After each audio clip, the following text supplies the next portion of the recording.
Okay, let's see, let's get started with the melon color. And we're going to blend the melon color yellow, dark yellow or light orange, but it's kind of like the color of a cantaloupe. And we're going to blend it with the red. That means just cover it, color over it, and then extend a little bit past the edges of the red on the top and bottom of the red area. So just take your time.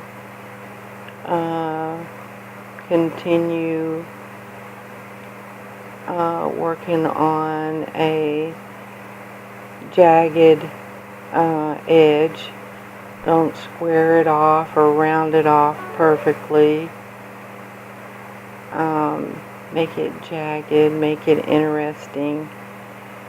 Some of the sections do pretty good with going up to the tip of the petal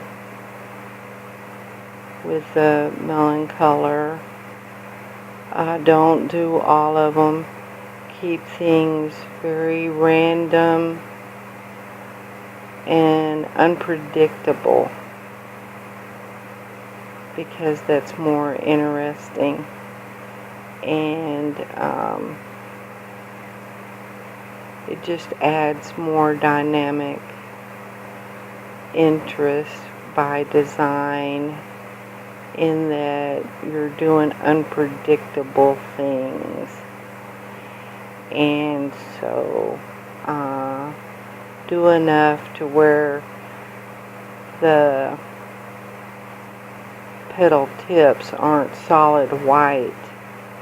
You don't want that either, because that would be too reflective on something that has this kind of texture. So the white areas that are the light bouncing off the petal need to be just as random as the color that you're putting on the petals. And that goes for the top and the bottom. Now, you can see with the other flowers that they get darker towards the center.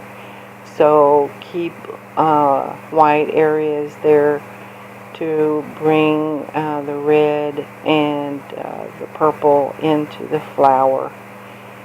And that just makes it have a little bit more contrast, and makes it a little bit more interesting. It creates a design in itself. When you draw and you color, you're creating designs all over the place. You just don't want any of it to match or be in balance. The most interesting things are things that are not in balance. They are things that are just a little off. Design class is in two groups. You learn to design by shapes and forms, like squares and circles and triangles and rectangles and all those different things. That's shape and form, and everything has a shape, but also there's solid and non-solid. Like the shape of the flowers are round or oval, but the area around the drawing is just as important as the drawing. you want your area to be off and out of balance as well. So shapes and forms are interesting, but the space that has no form is interesting. Does that make sense? Like you see the flowers and you see the leaves, but the shape of the paper around the drawing is important too. Then you have design classes. Take 2 semesters just to learn about shapes and forms and matter and non-matter, but you take 2 semesters of color, and color is exciting or it's boring. If you have a person that has a red dress and she has red earrings and red bags and red shoes on, she's red, and there's not much standing out there. That's a little bit too much red. But if she put on a pink scarf and pink earrings and pink shoes and a pink bag, she would look so fun and so interesting, and the pink will soften the red down. Or if she put white earrings, white shoes, and a white belt, that would just look so cute too. I know a lot of people that like everything to match, but matching is not interesting. It looks like a uniform, and you're not going to stand out, especially if you wear red. You're going to look like something very intense is going on with you. That's what you're going to look like. Anyway, so color is the same way. The colors you wear and the colors you draw with and the colors you shade with affect each other. And so you want colors that don't blend so well. They're contrasting in that they're not the same color, but they get along. Okay? Right now I'm shading with purple. Purple gets along with red. Red is in purple.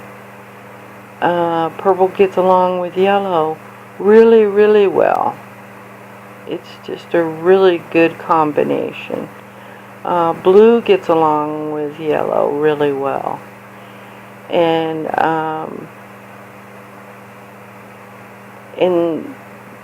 they're contrasting, but they complement each other.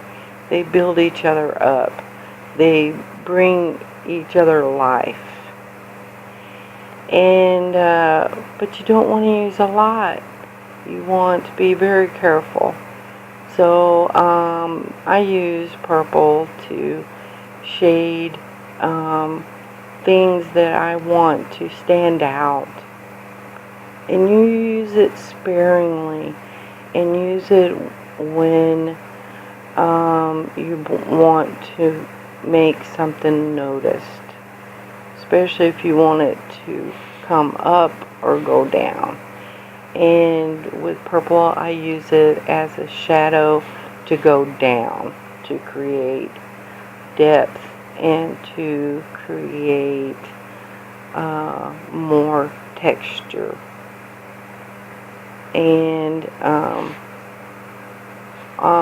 like I said, we'll be getting to the leaves, and leaves are green, but I use purple and I use blue, and blue and purple do really good with green.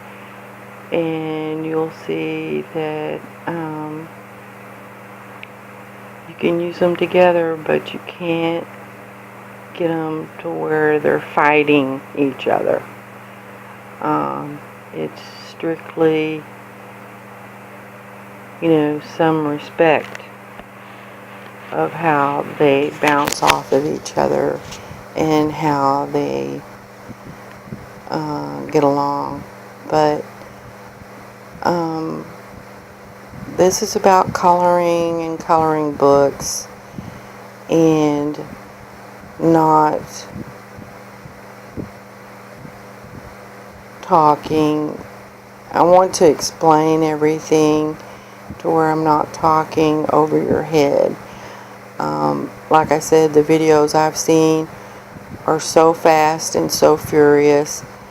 Here is some talk and not much explaining or defining.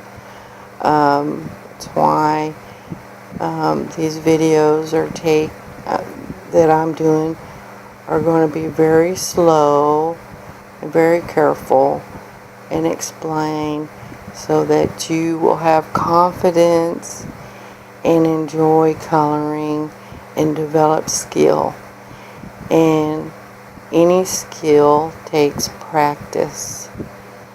And the more you practice, the more confidence you will have, and the more you'll want to color, and the more experience you have, then more confidence just grows and grows. And I'm not trying to knock people that are doing great artistic work on YouTube, and they're artists, and they're talking to artists, and they're showing to artists.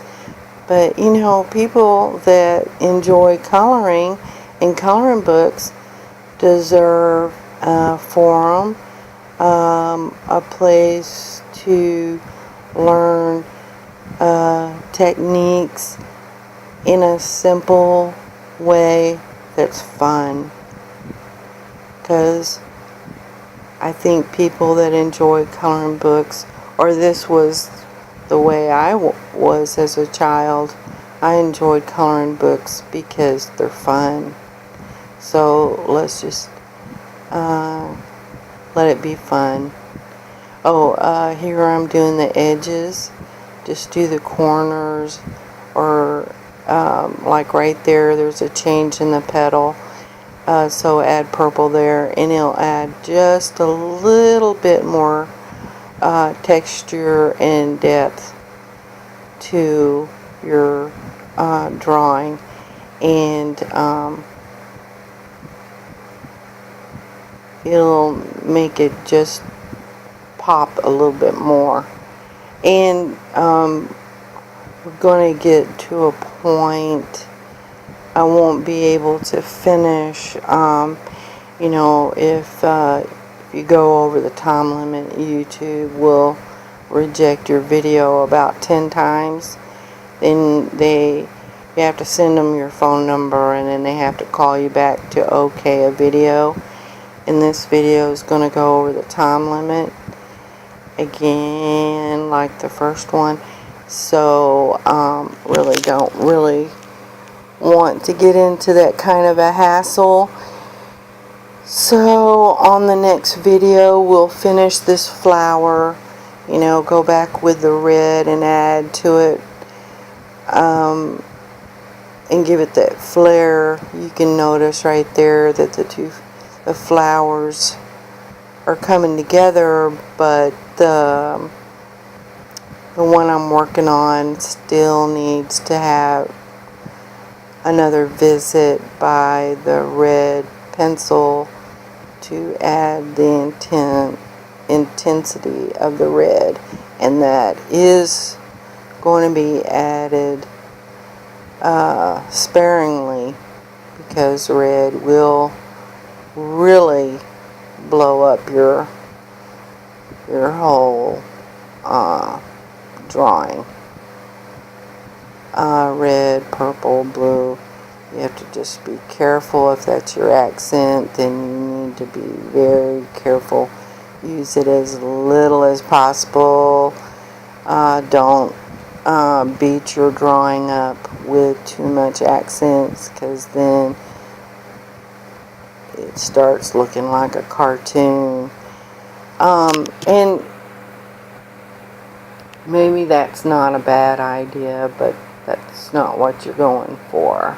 You want something to be relaxed, comfortable, pretty, something that you can show your friends and be proud of, and people say, wow, you really do color good.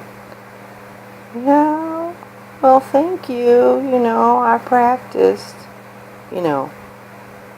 because you did. And you put some effort in it, and everything requires effort. So right there I'm putting some purple to show that that leaf, that petal, is underneath that top flower. You have to put your shadow in so that that leaf or petal will come up and off of that flower and not be just laying equal to it. You don't want your drawings to be equal. You want them to stand up and stand apart. And I'll see you next time.